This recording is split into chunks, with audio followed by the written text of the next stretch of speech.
अस्सलाम वालेकुम दोस्तों, मैं फ़खरुद्दीन अंसारी और आप देख रहे हैं फ़खर भारती। तो आज हम बात करेंगे कश्मीर के पहले विधानसभा चुनाव के बारे में जो धारा 370 हटने के बाद हो रहे हैं। ये चुनाव न सिर्फ कश्मीर की राजनीति के लिए अहम है बल्कि पूरे भारत के लोकतांत्रिक ढांचे के लिए एक महत्वपूर्ण पड़ाव है। 10 साल बाद बदले माहौल में हो रहे इस चुनाव के पहले चरण में 59.43% मतदान हुआ और अभी अंतिम आंकड़े आना बाकी है। इस बार मतदान के लिए कश्मीरियों में जबरदस्त उत्साह देखने को मिला। सुबह से ही मतदान केंद्रों पर मतदाताओं की लंबी लाइनें लगी थी। खास बात यह रही कि इस बार अलगाववादी और आतंकी परिवारों ने भी लोकतंत्र में अपनी आस्था जताई। इसमें दक्षिण कश्मीर के अनंतनाग, कुलगाम, पुलवामा, शोपियां और चिनाब वैली के डोडा, किश्तवाड़ और रामबन जिलों की 24 सीटों पर 219 प्रत्याशियों के भाग्य का फैसला ईवीएम में बंद हो गया है।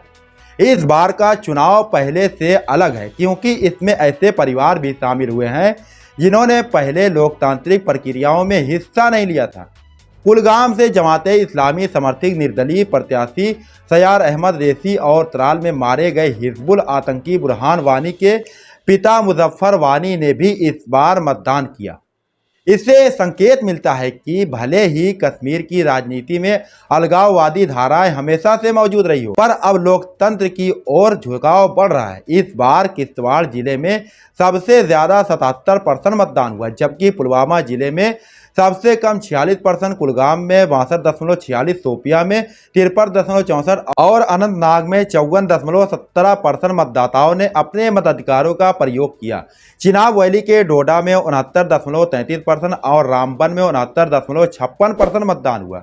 मतदान के दौरान सुरक्षा के पुख्ता इंतजाम थे। दक्षिण कश्मीर और चिनाब वैली के डोडा और किश्तवाड़ में सुरक्षा के व्यापक प्रबंध किए गए थे। हर बूथ पर अर्धसैनिक बलों की तैनाती थी ताकि किसी भी प्रकार की गड़बड़ी ना हो। किश्तवाड़ और बिजबिहाड़ा और डीएच-पोरा सीट पर कुछ हल्के विवादों को छोड़कर कहीं भी किसी प्रकार की गड़बड़ी या हिंसा की सूचना नहीं मिली। खास बात यह रही कि इस बार पुनर्मतदान की जरूरत नहीं पड़ी, जो एक बड़ा सकारात्मक संकेत है। इस चुनाव में कई बड़े नाम शामिल हुए। माकपा के दिग्गज नेता यमवाई तारिगामी, महबूबा मुफ्ती की बेटी इल्तिजा मुफ्ती, कांग्रेस के जीए मीर और भाजपा की सूफी यूसुफ जैसे नेताओं ने भी वोट डाला। इसके अलावा जम्मू, उधमपुर और दिल्ली में बनाए गए केंद्रों पर कश्मीरी पंडितों ने भी अपने मताधिकारों का इस्तेमाल किया। कश्मीरी पंडितों के लिए इस बार विशेष वाहनों की व्यवस्था की गई थी ताकि उन्हें बूथ तक लाया जा सके। एक फार्म की बाध्यता समाप्त करने के बाद कश्मीरी पंडितों में भी मतदान के प्रति रुझान बढ़ा है। हालांकि किश्तवाड़ में भाजपा प्रत्याशी सगुन परिहार ने आरोप लगाया कि एक केंद्र पर फर्जी मतदान कराया जा रहा था। वहीं पीडीपी प्रत्याशी फिरदौस टाक ने पुलिस पर अभद्र व्यवहार का आरोप लगाया, जबकि उन्होंने भाजपा प्रत्याशी को महिलाओं के पहचान पत्र चेक करने से मना किया।